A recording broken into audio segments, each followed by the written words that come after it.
네, 이제 야간 선물 시장도 확인을 해보도록 하겠습니다. 한규수의 필승매매 토마토 투자클럽 한규수 전문가와 연결해서 얘기를 나눠보도록 하겠습니다. 전문가님 안녕하십니까? 네, 안녕하십니까. 교수입니다. 네, 중국 증시가 지금 큰 폭으로 하락한 모습을 보여주고 있는데 그래서 그런지 뭐 야간 선물 지수도 좀 약간의 약세로 좀 마감을 한 그런 모습을 보여줬습니다.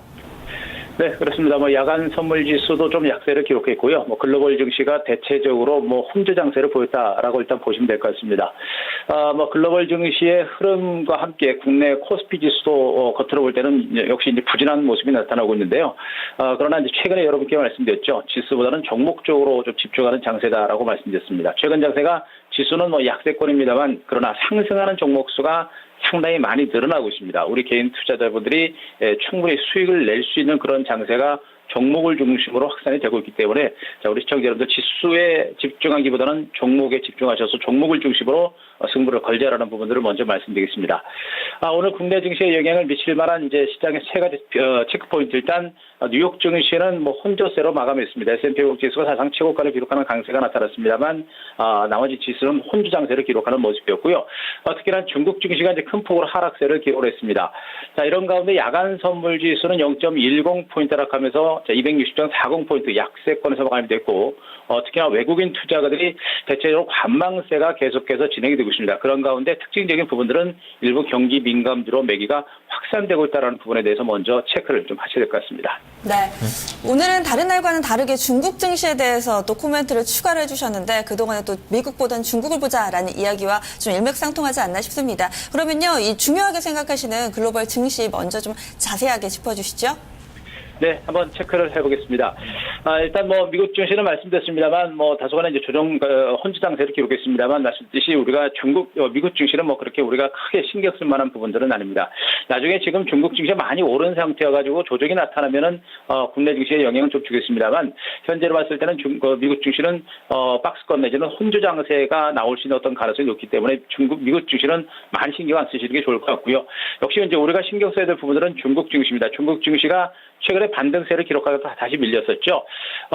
중국의 이제 주택 시장이 다소간의 부진한 흐름을 보이면서 중국 경제에 대한 어떤 우려감들이 여전히 있습니다. 그러나 중국 경제 지표들이 양호한 그런 모습이고요. 또 중국 당국에서 역시 중국 경제에 대한 어떤 경착륙에 대한 우려는 없다라는 그런 어떤 시각들을 가지고 있기 때문에 중국 증시는 지수 2000선을 중심으로 해서 다음 정도에서는 어느 정도 변곡점이 나올 걸로 어떤 기대를 해볼 수가 있겠습니다. 따라서 중국 증시에 대해서 너무 크게 걱정 안 하셔도 될 거로 보고 있습니다. 다음 문제는 뭐냐면은 글로벌 증시가 대체로 소강 상태를 보여주고 있기 때문에 국내 증시도 개별적으로 이 박스권 상단을 강하게 치고 가는 시점까지는 시간이 좀 걸릴 가능성이 좀 있지 않을까라는 그런 판단을 먼저 들 수가 있겠고요.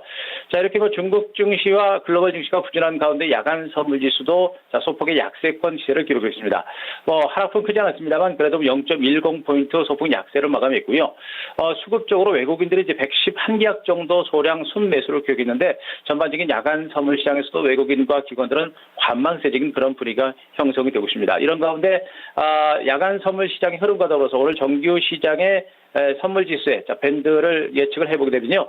어제 선물 지수는 역시 이제 260에서 262포인트 정도까지 여러분께 예측을 해드렸는데 오늘도 마찬가지가 될 것 같습니다. 큰 폭의 등락은 없을 것 같고요. 대체로 선물 지수 260에서 262선 요 정도 선에서 다소간의 등락이 있을 거로 보고 있기 때문에 선물 지수 박스권 상단 262까지 갔을 때는 추경 매수는 자제 내지는 단기간쯤 매도 그리고 선물 지수 260선 부근에서는 매도 유보 오히려 매수 관점에서 대응하는 이런 관점의 대응 전략은 좀 더 필요할 것으로 보고 있습니다.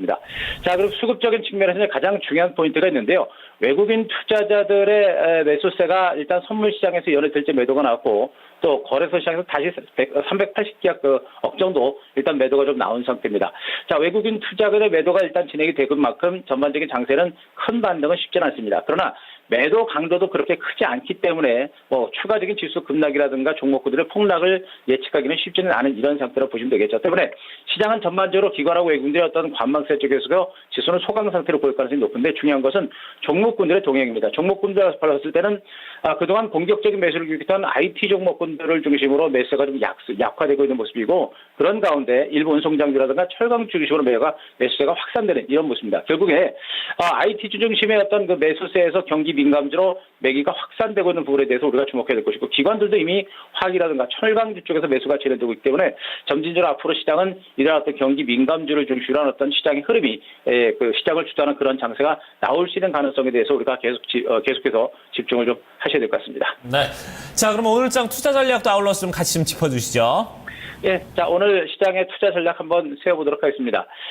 자, 앞서 말씀드렸듯이 일단 시장에서는 지금 상승하고 있는 종목수가 많이 늘어나고 있다는 부분에 대해서 우리 시청자 여러분들 주목하셔야 됩니다. 그래서 지수보다는 종목적으로 계속해서 집중하는 전략이 좋겠고요. 업종별로 일단 화학주가 역시 시장의 단기 선도주로 부상을 하고 있습니다. 아직은 기술적 반등 속도는 큽니다만 그러나 워낙에 많이 빠졌기 때문에 단기 반등폭도 클 수가 있기 때문에 화학주를 선두해서 뭐 통신 관련주라든가 태양광, 철광주 이런 업종으로 매기가 확산되고 있는 모습이고요. 이런 가운데 하반기 실적 호전주들 중심으로 또 개별적인 실적주들의 어떤 반대세가 나타나고 있어서 역시 많이 빠졌던 업종주들 중에서는 하반기에 업종이 턴어라운드 할 수 있는 업종주들과 그리고 역시 2분기 이후에 실적이 좋아질 수 있는 종목에 대해서 우리가 개별적으로 계속해서 보셔야 될 것입니다. 자, 그리고 업종을 중심으로 보기보다는 그 업종 내에서 탑픽, 가장 실적이 좋아지는 종목에 대해서 선택과 집중하는 전략이 아직은 좋습니다. 뭐 종목군들이 좀 올라가는 종목이 많습니다만 너무 분산하게 되면 수익 자체를 내기가 어렵죠. 따라서 일부 특정한 대장주를 중심으로 선택과 집중할 때 수익이 좀 많이 날 거로 보고 있는데요. 자, 종목별 전략 한번 보겠습니다. 그중에서 이제 LG화학을 여러분께 말씀드리겠습니다. LG화학을 비롯한 롯데케미칼 등 화학주들을 말씀드리고 있는데, 자, LG화학은 지금 현재 자, 화학주의 이제 대장주 역할을 하는 그런 종목으로 이렇게 말씀드렸었죠. 수급적인 측면, 기관하고 외국인들의 수급이 상당히 강하게 살아있는 모습이고, 그리고 여러 가지 이제 추세적인 상승세가 살아있는 그런 모습이기 때문에 점진적인 반대세가 나올 수 있는 가능성이 높습니다. 따라서 일단은 이렇게 상승 기조가 살아있는 종목들은 단기적인 주가 등락에 신경 쓰지 마시고, 적어도 5일선과 11선 중심의 단기 상승 추세가 살아있는 선에서는 수익을 극대화하는 이런 전략은 계속해서 유지를 하시는 게 좋을 것으로 보고 있습니다. 그런 가운데 지금 화학주들, 후발주들의 주가름도 강합니다. 뭐 금호석유라든가 SKC라든가 롯데케미칼 같은 종목에 대한 관심도 계속해서 여러분께 말씀드렸는데, 자, 뭐 SKC 같은 종목들도 그 중에서도 지금의 주가름이 상당히 강하게 나타나고 있습니다. 이런 종목들도 굉장히 긴 시간 동안에 장기 박스권 중간 바닥을 가지고 이제 올라서는 종목이기 때문에 어제 장대하고 세우고서 좀 쉬어갈 수 있겠죠. 그러나 쉬어가면서 점진적인 반대세가 나올 수 있는 그런 가능성이 높기 때문에 SKC 같은 종목군들도 우리가 지속적으로 관심을 가질 겁니다. SKC라든가 롯데케미칼 같은 이러한 후발 화학주들에 대해서도 우리가 지속적으로 좀 관심을 가져야 될 이런 종목으로 보시면 될 것 같습니다. 자, 그리고 현대미포조선도 여러분께 꾸준하게 말씀드리고 있습니다만 조선주에서는 현대미포조선이 가장 강력한 대장주다라는 부분들이 이렇게 말씀드렸었죠. 여전히 좀 횡보 장세가 나타나고 있습니다만 이 횡보의 중기적인 반등 가능성이 높기 때문에 현대미포조선에서 좀 더 집중하는 전략이 좀 더 바람직할 겁니다. 나머지 뭐 조선주들도 반등세는 나타날 수 있겠습니다만 대체로 현대미포조선이 가장 탑 종목이다라는 부분에 대해서 우리가 좀 더 집중을 하시는 게 좀 더 맞지 않을까라는 그런 판단을 좀 드리겠습니다. 자, 그 중에서도 오늘 여러분께 소개를 해드릴 종목은 자, 금호석입니다. 자, 금호석이라는 종목을 여러분께 소개해드리겠습니다. 일단 뭐 아시겠습니다만 금호석이도 최근에 이제 8만 원에서 저점 찍고 직전 고점까지 좀 오른 상태입니다. 그러나 이 종목도 주가가 굉장히 긴 시간 동안 소외를 받았던 종목으로 이제 바닥을 찍고 올라가는 그런 종목으로 보시면 되겠죠. 일단 그 금호석유화학은 합성 타이어의 이제 원료라고 할 수 있는 부타디인 가격이 하향 안정세를 보고 있습니다. 반면에 타이어 수요는 꾸준하게 늘어나는 이런 형태가 진행되고 있죠. 결국에 제품은 제대로 팔리고 있는 가운데 원재료 가격이 하향 안정세를 보면서 실적에 대한 어떤 실적이 많이 좋아질 수 있는 가능성이 상당히 높아지고 있는 자, 그런 종목으로 보시면 되겠습니다. 따라서 일단 금호석유 주가도 점진적으로 주가가 저점을 찍고 반등세를 기록하는 모습인데 대체적으로 이제 121선을 중심으로 조금 쉬어갈 수 있는 가능성이 있습니다만 5일선 중심 반등세가 좀 더 지속될 수 있는 가능성이 높기 때문에 이런 종목에 대해서 장중에 조정이 나올 때보다 한번 같이 관심을 계속해서 이어가시는 게 좋을 것 같습니다.